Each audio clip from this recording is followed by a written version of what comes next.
পাক রব্বুল আলামিন তার বন্ধুকে খুশি করার জন্য সূরা মাইদার 90 এবং 91 নম্বর আয়াত নাযিল করলেন। আল্লাহ তাআলা আল্লাহ রাসূলকে বলেন, ইয়া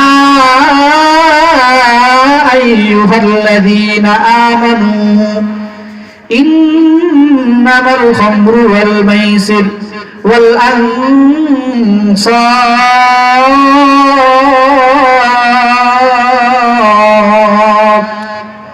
ওয়াল আজলামু রিজসুম মিন আমালিশ শাইতান فاجتنبوه لعلكم تفلحون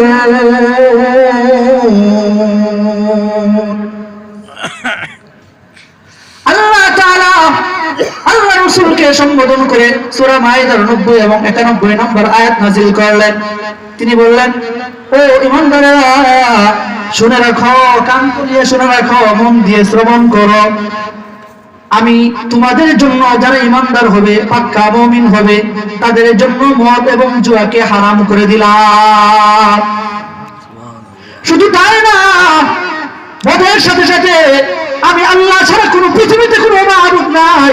তোমরা যে প্রতিমার ইবাদত করতেছো, তোমরা যে মূর্তিগুলো ইবাদত করতেছো, তোমরা যে গাছের পূজা করো, আকাশের তারার পূজা করো, এগুলো কোনো মাবুদই না, এগুলোকে আমি সৃষ্টি করেছি।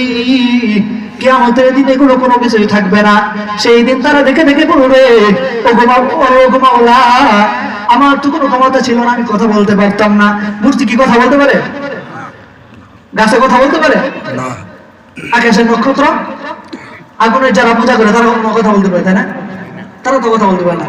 সেদিন আল্লাহ পাক রব্বুল আলামিন প্রত্যেকটা জীবের জবাব খুলে দিবেন।